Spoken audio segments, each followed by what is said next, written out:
Hey friends, welcome to the Raising Boys and Girls podcast. I'm Sissy Goff. And I'm David Thomas. And I'm Melissa Trevathan. And we're so glad you've joined us for this conversation. Let's dive in.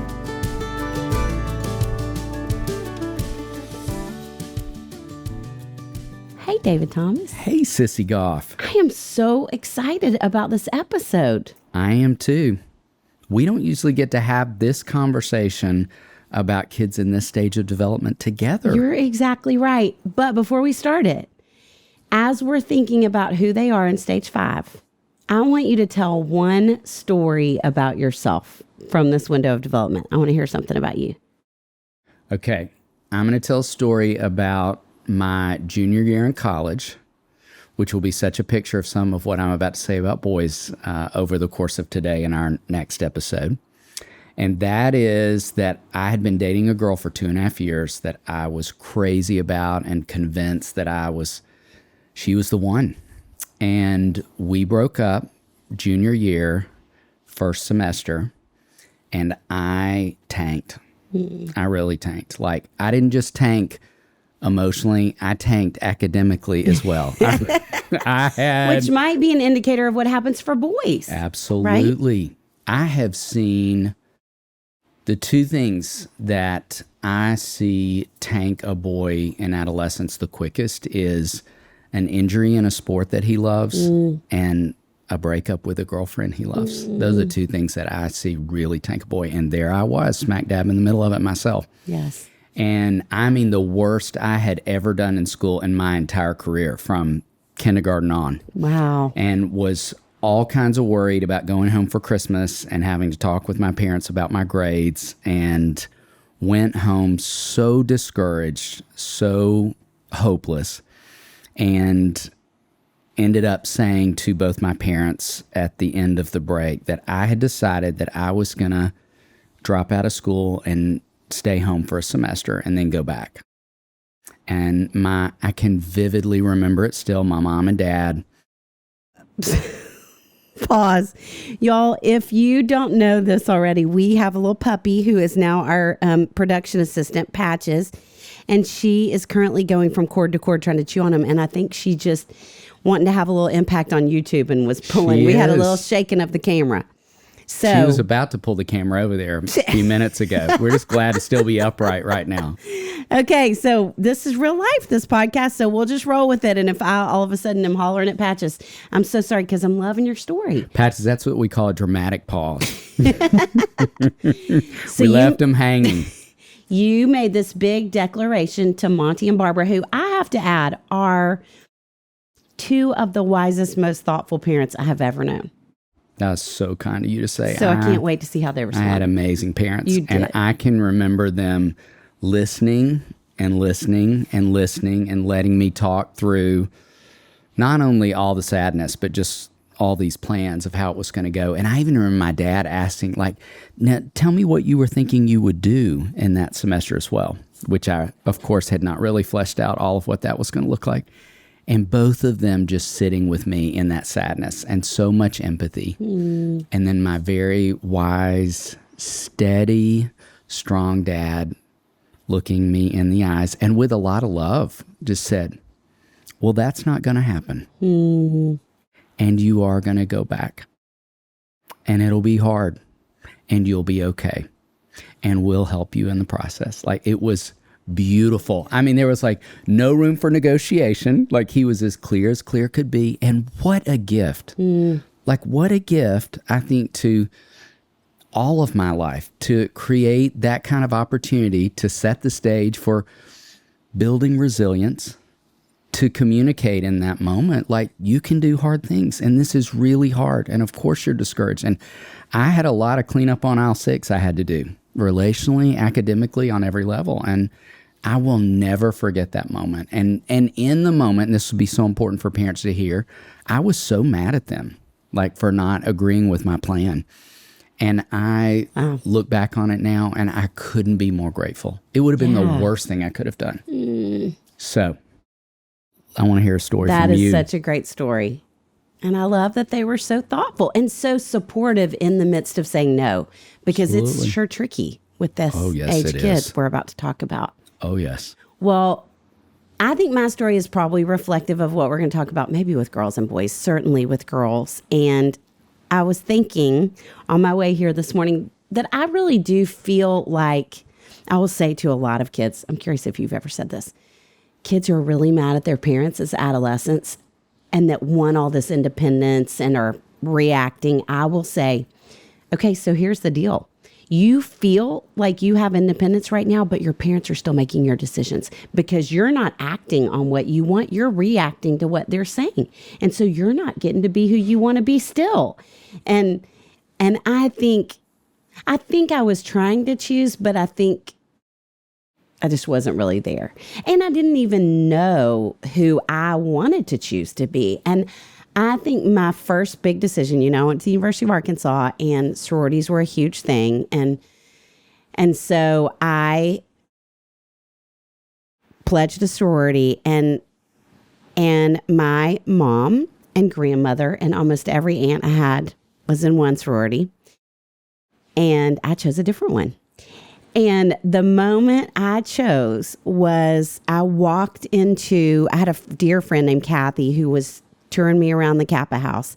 And she opened this door and there were these two girls, I'll never forget, with Jackson 5 blaring on their, I don't even know what it was back then.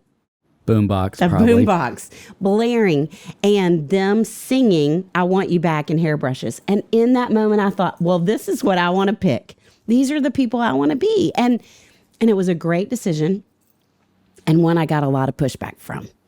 They all had a really hard time with me making that kind of independent choice. And the older I get, the more I understand. And there's always more to the story. But I think that first taste of independence was so significant for me. And I think it's important for us to think about how do we usher them in to making those kind of decisions and how do we respond when they do, because it's going to be a lot of what this age looks like. And I don't regret it. So happy. Some of your best memories from that time. Some of my best memories. I'm not going to sing a Kappa song or anything, but we'd let you if you want to. Well, I loved it. The Pi Phis were great too, but the Kappas were more me.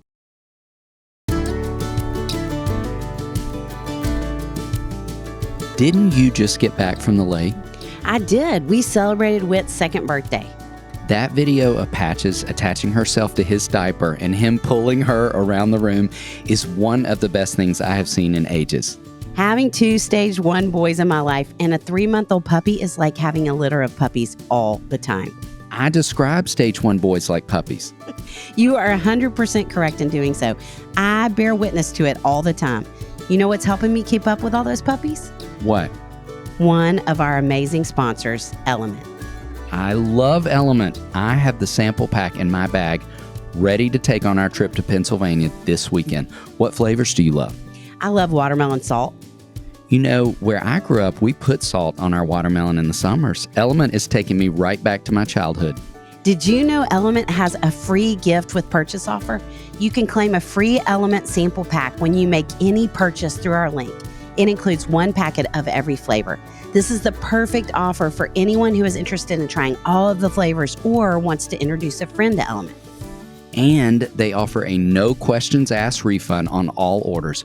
You don't even have to send it back. LMNT is a tasty electrolyte drink mix with everything you need and nothing you don't. That means lots of salt with no sugar. None of the junk. No sugar, no coloring, no artificial ingredients, no gluten, no fillers. LMNT is formulated to help anyone with their electrolyte needs and is perfectly suited to folks following a keto, low-carb, or paleo diet. LMNT can help prevent and eliminate headaches, muscle cramps, fatigue, sleeplessness, I've had all those in the past week, and other common symptoms of electrolyte deficiency. David, that's because when you sweat, the primary electrolyte lost is sodium. Athletes can lose up to 7 grams per day. When sodium is not replaced, it's common to experience muscle cramps and fatigue. Thank you for assuming that I'm sweating like an athlete when the truth is that I'm just hot all the time. LMNT is used by everyone from podcast hosts to NBA, NFL, and NHL players, Olympic athletes, to everyday moms and dads and exercise enthusiasts. Right now, LMNT is offering a free sample pack with any purchase. The LMNT sample pack includes 1 packet of every flavor. This is the perfect offer for anyone interested in trying all the flavors or who wants to introduce a friend to LMNT. Get yours at drinkelement.com/RBG. This deal is only available through our link. You must go to drinklmnt.com/RBG. LMNT offers no questions asked refunds. Try it totally risk-free. If you don't like it, share it with a salty friend and they will give your money back. No questions asked. You have nothing to lose.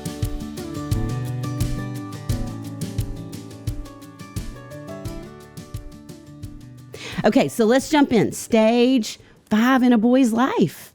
And you're finally getting to some good news. I'm getting some really good news. I'm so glad. Me too. I would have been really sad to have left folks hanging with stage 4 boys. Yeah. The Wanderer.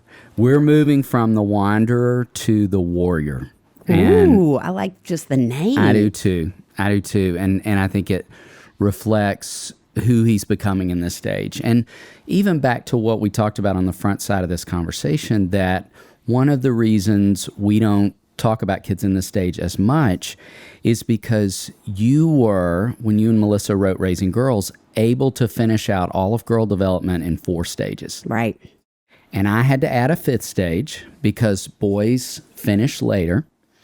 You know, research would say girls on average finish adolescence somewhere around 19 to 20. For boys, anybody want to guess as you're listening? I know that at least one of you thought 47, and it's earlier than that. But it's somewhere between 23 and 25. And that is so important to note. And I want for any parent of a mid-adolescent boy listening, or a boy in this stage, to be greatly encouraged by that news, because I can't tell you how often I sit with parents who've have maybe a 17 or 18-year-old boy who have so much worry because they see so much evidence of growth that still needs to happen, or skill development that needs to happen. And I'm always saying 25, 25, 25, let's put the finish line at that place. And when we do, I think we can feel so hopeful. It's like, okay, if I don't see everything I hope and want to see in terms of his growth and development at 17, I might have 8 more years. That's a long runway. And I love seeing the growth that happens with boys in this space. It's so much fun. I love interacting with boys in this stage. I have 2 sons who are in this stage, and I love having conversations with them. Like, it's just so fun, and we're about to talk about why. But the first thing I would say is that he is finishing. And thinking on that timeline, let's frame all of what we hope within the finish line being at 25, not at 18. So, first thing is that he's finishing. And within that, he is less confused about his body. He's less confused about relationships. He is less, I would say, drawn to, when we talked in stage 3 about charismatic characters and how boys chase a lot of relationships that aren't fulfilling, like, he knows his people more at this point. He has a sense of what makes a great and loyal friend. He has a better sense of what he's needing in terms of relationships in general. And also what I love that happens is that he's reflective. He's developing some abstract thinking. Now, we talked about how kids 12 and under are primarily, in terms of their cognitive development, in concrete thinking. And once they cross over into adolescence, they start to get the beginnings of abstract thinking, but girls get it earlier, boys get it later. So what that means is that until that's on board, the world is very black and white. And he can't see the grays. And by this point in the game, he's got more abstract thinking on board. And how that translates is, I think he starts to see us as parents differently. Like, we're no longer just a chauffeur, a short order cook, someone who gets him from point A to point B, but we're people that he's in relationship with. I love hearing moms talk about where their sons will ask them questions in ways they just haven't up to this point, differently, because he sees you as a person who has interest outside of him in relationships and all kinds of things that, again, getting this abstract thinking on board changes the way he relates with us, which I love getting to watch and see. Now, I will say to moms listening, and I hope this is deeply encouraging to you too, that thing we talked about on the front side of development in stage 1 with the explorer, where you are like the center of his universe, let me say it this way, he has done a bulk of that separating out in stage 4 that he had to do, that kind of moving toward all things masculine that we talked about. And he can return to relationship with you differently in this space. And I can't tell you the moms I have who tell me stories about when he's home. Like, they'll sit at the counter in the kitchen and have conversation for long stretches of time. And it's beautiful to watch. If there was a bumpy stretch in stage 4, evidence of where the road smooths out. Now, that's not to say there aren't complicated moments or we have to have hard conversations. There are, but it is to say, I can't tell you how many moms I've had say to me in tears about an 18-year-old boy, like, I'm finally enjoying him more, and now it's time for him to leave. And there's a sadness around that because all of this abstract thinking on board makes the relationship look and feel so different. So, second thing I would say is he's reflective. And the third and final thing is that he's searching. And I would say he's searching primarily for 2 things. He's searching for purpose and direction. I love when you told that story and you said, I was trying to figure out who I am. Like, I think that is such a top objective on the developmental agenda for boys in this space. And I do want to say, I think within that search, he's going to have a lot of ambivalence. He's going to go back and forth between believing he knows who he is and then thinking, I have no clue what I have to offer the world. And he'll seem very certain and then sometimes really panicked in the midst of that. And I would say that's completely normal. And I don't love the expectation that I feel like we put on kids in this stage that you're supposed to have your whole life figured out. One of my 3 kids went to a college where they wouldn't even let you declare your major until end of the sophomore year. And I love that. Yes. Like, I kind of wish that was a universal practice, because what it communicated and what they said is you may have an idea of what you want to do and that might change. And so there are plenty of people, according to statistics, who change their job 6, 7, 8 times over the course of their life. People who go back to grad school. I had friends who were in grad school in their 50s. And it's like, we might decide something different for our lives in terms of purpose and direction along the way. And it's foolish to think you should have all of that figured out around your 18th birthday. So as he's searching for purpose and direction and feels certainty and then panic, that feels so normal as we think about that ambivalence. So will you talk about what's going on with girls?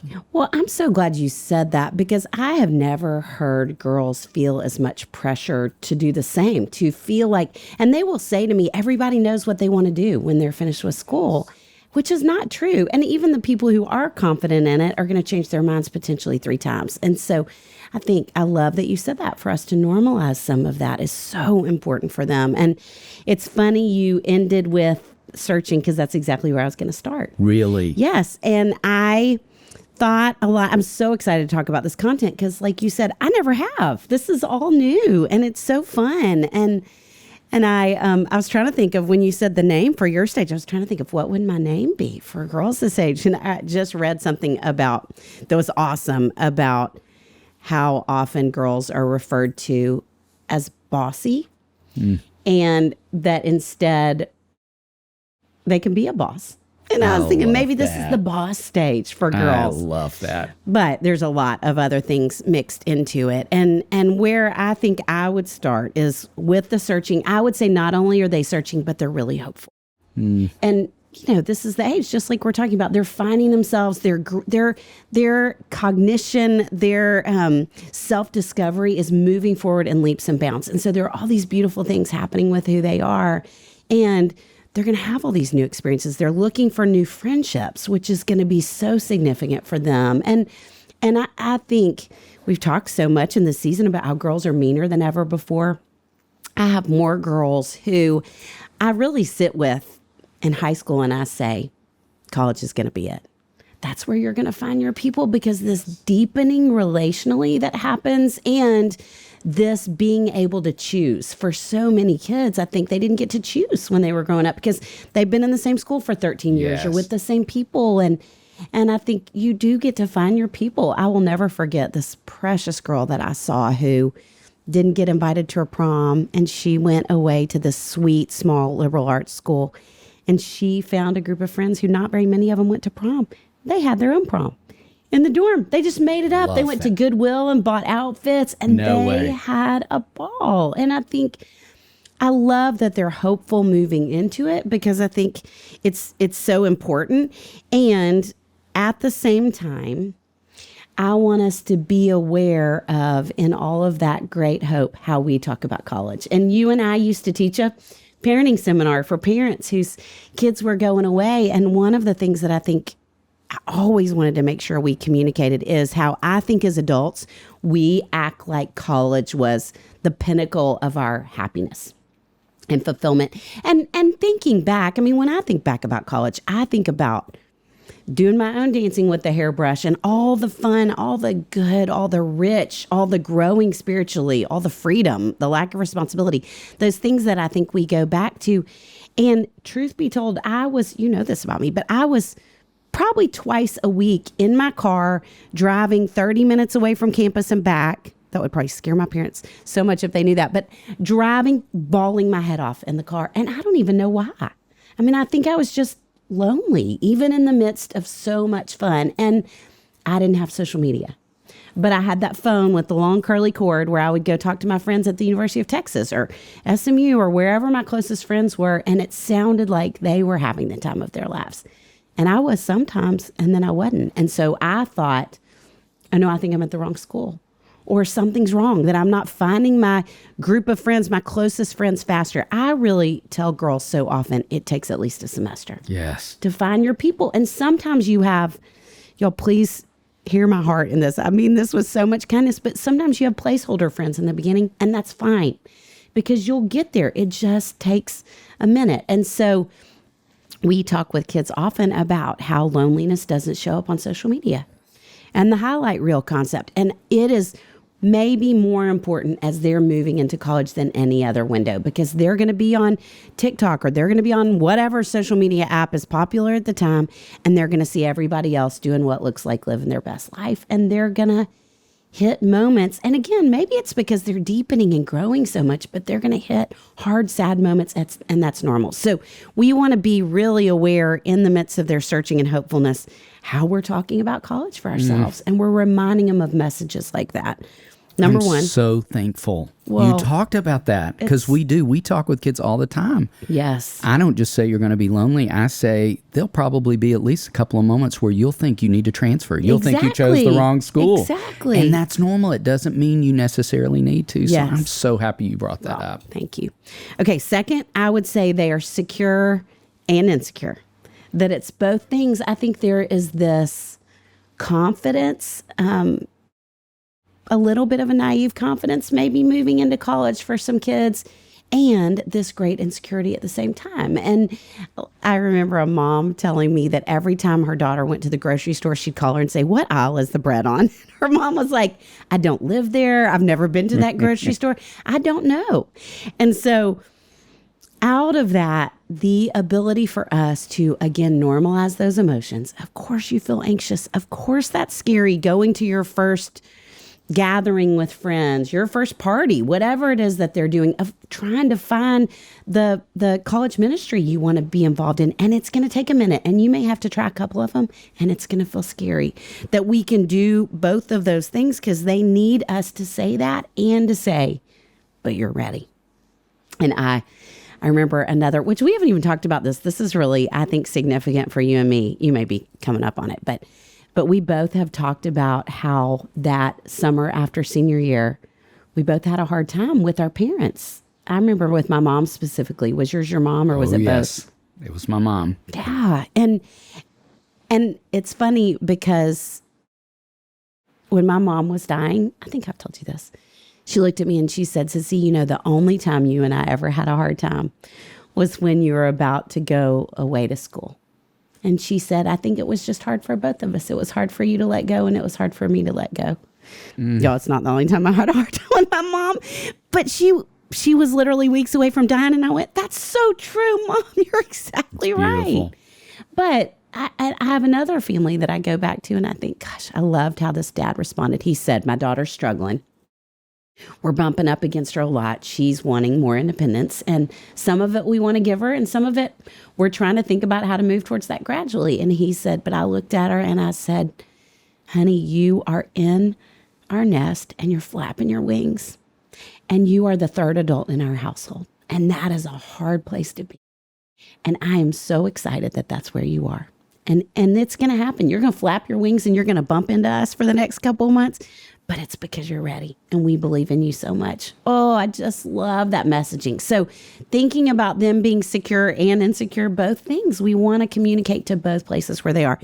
And then lastly, I would say they're very self-focused and they're very aware of the world in this beautiful way. I feel like the college girls that I know give so much of themselves and are so motivated to do that in ways that wouldn't even have occurred to me.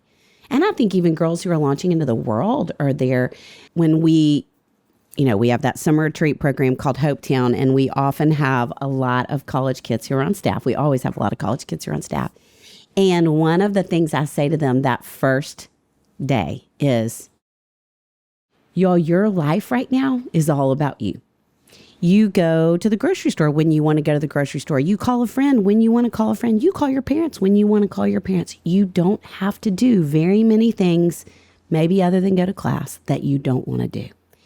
And so to shift gears and be all about giving to other people, working as a unit, working in a system is a really hard shift. And it is so good for them. It's so good for them, which is why we both talk so much about the importance of those summers. I want every college kid to spend at least one summer where they are working in some type of organization where they're giving to others, day in, day out. I would love for it to be overnight. I would love for it to be a summer camp, because I spent a summer working. My dad was in the hotel industry, and I spent a summer working at a hotel, and it was a bummer. I didn't want to get up and go to the hotel every day, but it wasn't the same. I wasn't giving of myself and having to accommodate in the same ways, and they just don't have to accommodate in college. And so living in both of those spaces with them again, and when they're moving home for the summer, to sit down in the beginning of that first summer and have a really thoughtful conversation about, I love that you have been on your own and you've been totally in charge of your schedule, and you're mostly going to be when you're here. But when you come in at 2 a.m., there are other people living in the house. And so we need to have a conversation about what that looks like and what good awareness looks like. So again, I feel like every one of these things is kind of this balance, but it feels like a lot of balancing with this age girls. I think this is a really important takeaway when we're thinking about college age girls, maybe college age boys too. I want you to speak to it. But I learned this from one of our interns one summer who had grown up at Daystar and came back and was working with us in the summer. And I remember watching her struggle and not being able to figure out what was going on with her. And then finally her voicing it. And she said, I have changed so much, but because I've been here so long, I don't know that you all see it. I think you still see me as who I was when I was growing up. And I think about it now every single summer when I have kids that I've known for a long time, because they have. And I think the same is true for home. They have gone away and they've had these experiences that have changed them. And I think part of that, we have talked in this podcast over and over about how girls long to be delighted in. It moves to girls longing to be respected. And I think part of that at this age is to be seen for who they are now. And so for us to listen, for us to ask good questions, for us to say, tell me the things you're learning. Tell me how you're different. I want to know how you're different than you were last time you were home or last summer. I think that is one of the most honoring things that we can do that really helps strengthen who they're becoming in these beautiful ways. Oh, love that. Thanks, Brent.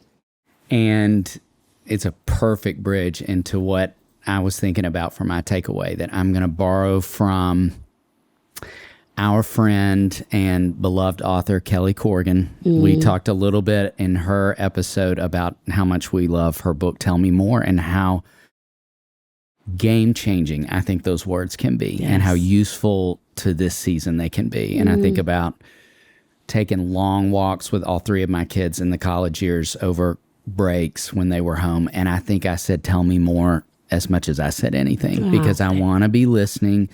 That reminds me I have moved out of the role of parent and coach into this role of consultant and advisor, that we all want that shift to be happening. That means I need to be doing way more listening than talking and letting them figure things out, and remembering that the figuring things out is going to be bumpy and clumsy in moments, as it was to that story I told on myself, and will be for all the kids we love. And I have a friend, you and I both have a friend who's a professor at a college here in Nashville, and I, for years, would go in and guest lecture in her class, and we would have a discussion time at the end, and it was always so much fun to hear them throw out different ideas, ways they were thinking about things and doing the work they wanted to do in this world. And you all, it was clunky a lot of the time, as it will be. And I remember laughing with my good friend and saying, I think you are so gifted in this space because you let kids throw out really clunky ideas that they're forming. And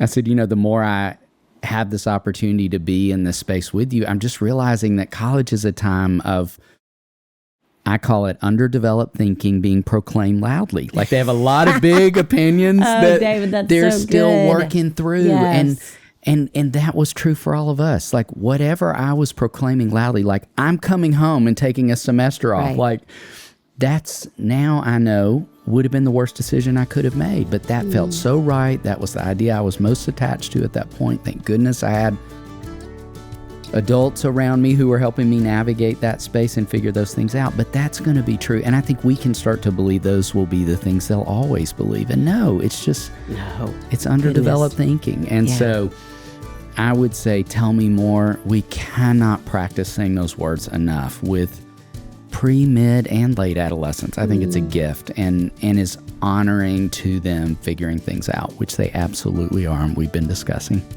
It was so fun. It was so fun. And it makes me so excited to come back and talk more about what they need. Yes, very soon.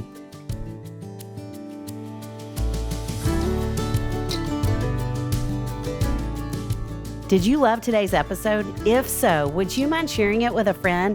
Send a quick text or email with the link to the show. Join us next time for another episode where we'll bring you help and hope on your journey of raising boys and girls.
If you are enjoying the Raising Boys and Girls podcast, click follow on your podcast listening app to subscribe and not miss an episode. Join us next time for another episode where we'll bring you help and hope on your journey of raising boys and girls.